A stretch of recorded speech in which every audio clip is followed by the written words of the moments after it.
Welcome back to part 2 of our podcast on Antonio Gramsci.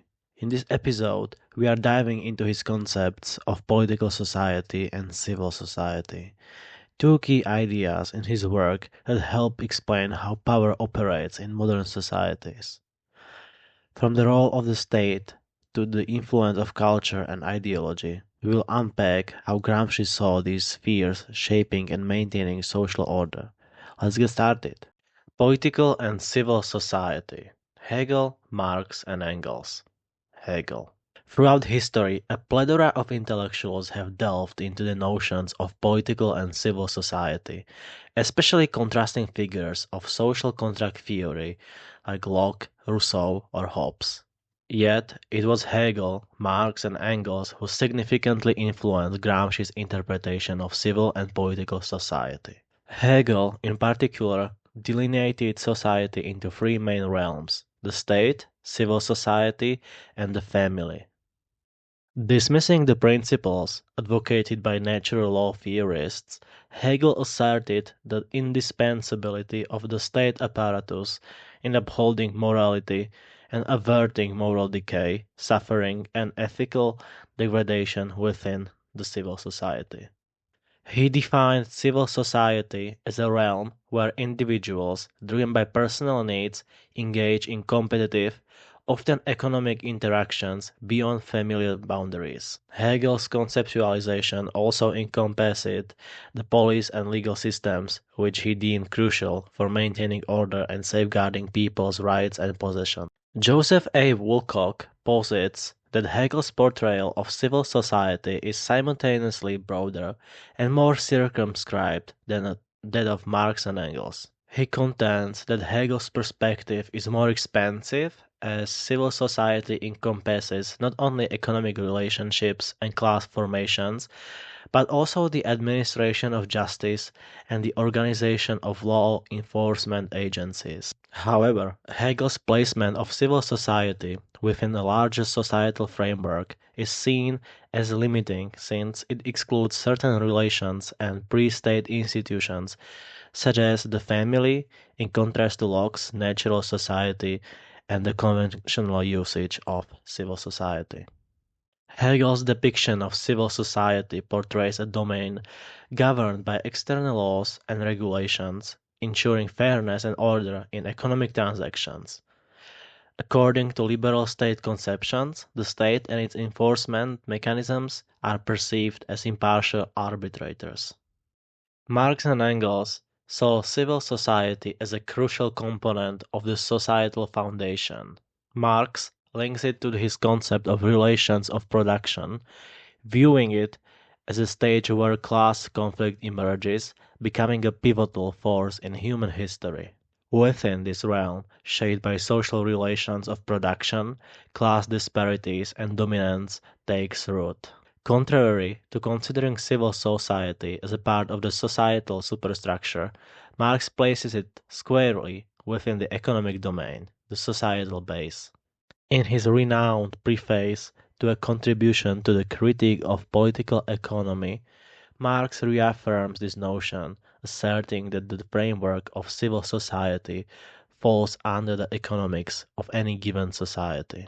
Notably, Marx doesn't regard civil society solely as a facet of the societal economic base, as pointed out by Bates. He entertains the idea that civil society might transcend the societal base but emphasizes the primacy of its relationship with the economic base.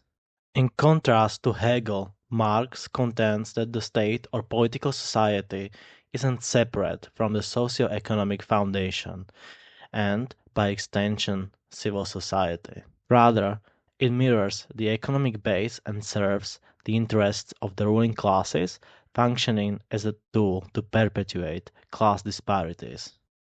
In German ideology, Marx and Engels delve further into civil society, asserting that all pre-state social actions contribute to its formation. They argue that a society's economic evolution precedes the emergence of civil society, which in turn gives rise to the state. According to them, quote unquote, civil society embraces the whole material intercourse of individuals within a definite stage of development of productive forces. It embraces the whole commercial and industrial life of a given stage and, insofar, transcends the state and the nation, though it must assert itself and its external relations as a nationality and internally must organize itself as a state. Drawing on their analysis of civil society, Marx and Engels conclude that it essentially constitutes an early form of the state or political society within the societal foundation. It evolves from material interactions in the societal base during a specific socio-economic phase, ultimately giving rise to a superstructural state. However, as noted by Joseph A. Woolcock, there remain unresolved questions about the extent of human intellectual and spiritual autonomy in the writings of Marx and Engels. This is especially notable given their deterministic view of the societal base and hence of a relative autonomy of actors in the societal superstructure. Marx argues against the idea of superstructure's complete dependence on the economic foundation, yet the precise nature of autonomy remains ambiguous. Engels further elaborates on this theme, identifying a duality within the societal superstructure, deterministic production-based relations on one hand, and the cognitive reflections of actual struggles on the other. These latter elements, he suggests, also play a significant role in shaping historical struggles and often exert dominance in determining their form. Gramscian development. Two floors of the superstructure. Gramsci's principal proposal is to divide the societal superstructure into two levels. This notion was first presented in his essay, The Formation of Intellectuals, within his prison notebooks in 1926, a work born during his imprisonment under Mussolini's dictatorship. Rejecting the idea that the societal superstructure merely reflects the societal foundation, Gramsci delineated the superstructure into two main floors, political society and civil society, drawing from his research on the role of intellectuals. Marx heavily influenced Gramsci, who agreed that societal classes are formed at the structural or economic level of society. However, Gramsci diverged from Marx by rejecting a direct correlation between the base and superstructure, arguing instead for a historical bloc or a class alliance representing the complex interplay between the superstructures and social relations of production. Expanding on Engels' observation of a duality in the superstructure, Gramsci proposed a theory of two distinct superstructures throughout his prison notebooks. Gramsci posited that political supremacy and intellectual and moral guidance represent the two floors of the superstructure, manifesting hegemony or the dominance of a ruling group in society. He furthered this classic Marxist idea by situating civil society within the societal superstructure, contrasting Marx's placement within the societal base. Gramsci defined civil society as encompassing ideological cultural relations rather than solely material relations, contrasting with Marx's economic perspective.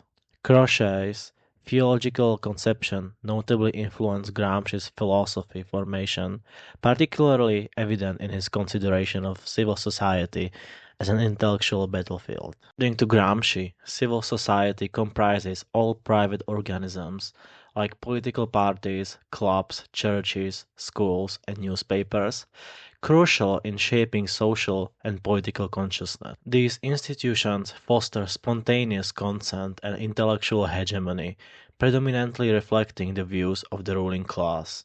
Gramsci emphasized that the ruling class controls civil society, with intellectuals acting as salespeople for ideas, aligning with their represented classes, reinforcing the ruling class's dominance. He elucidated bourgeois hegemony by situating civil society within the superstructural movement, highlighting its role in justifying the ruling class's position. For Gramsci, the battle for hegemony culminates in civil society, where the dominant class establish ideological links across political, intellectual, ethical, and economic spheres, forming a historical bloc. Political society. According to Gramsci, political society encompasses the governmental, judicial, law enforcement, and military sectors, essentially the apparatuses of direct dominion, synonymous with the state itself. Its core functions revolve around maintaining law and order within a society and compelling dissidents to conform.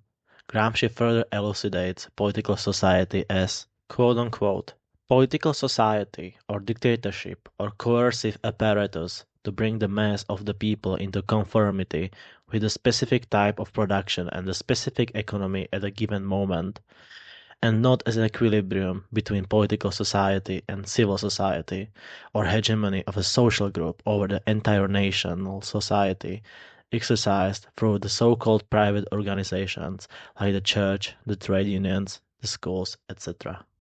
When the ruling elite encounters resistance that cannot be swayed through intellectual persuasion, they resort to the coercive machinery of the state, a scenario arising when the soft power wielded by intellectuals proves to be ineffective. Quote unquote, the apparatus of state coercive power which legally enforces discipline on those groups who do not consent, either actively or passively. This apparatus is however constituted for the whole of society in anticipation of moments of crisis of command and direction when spontaneous consent has failed. Conclusion. In conclusion, delving into the intricate interplay of societal systems unveils a nuanced understanding of political and civil society as illuminated by the perspectives of Hegel, Marx, Engels, and Gramsci. Hegel's delineation of civil society encompassing economic relations and judicial administration as a transitional phase between the state and the family sets the stage for deeper discourse. Contrarily, Marx and Engels underscore the pivotal role of civil society in shaping the economic landscape, viewing it as a crucible for class conflict and the evolution of production-related social dynamics. The juxtaposition of Marx's contention that the state serves the interests of the ruling class with Hegel's portrayal of it as an impartial mediator exposes fundamental disparities in conceptions of political and civil structures. Engels's augmentation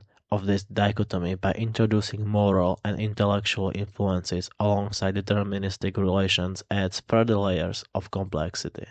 Gramsci's division of the societal superstructure into political and civil society introduces a fresh perspective, surpassing the conventional economic versus superstructure dichotomy by emphasizing the dynamics of hegemony and direct authority. According to Gramsci, political parties, educational institutions, the media, and other intellectual and cultural realms exert profound influences on the formation of social and political consciousness. Gramsci's theory posits that the struggle for hegemony unfolds within civil society, where the ruling class constructs an ideological framework connecting disparate facets of society into a cohesive historical bloc. Conversely, political society represents the coercive apparatus of the state, wielded by the ruling class when the spontaneous consensus wanes, particularly in the times of crisis. And that's a wrap for today's episode on Gramsci's ideas of political and civil society. We hope this discussion has shed some light on how power functions beyond just politics. If you enjoyed this episode, don't forget to like, subscribe, and share it with others. Thanks for listening, and we'll catch you next time.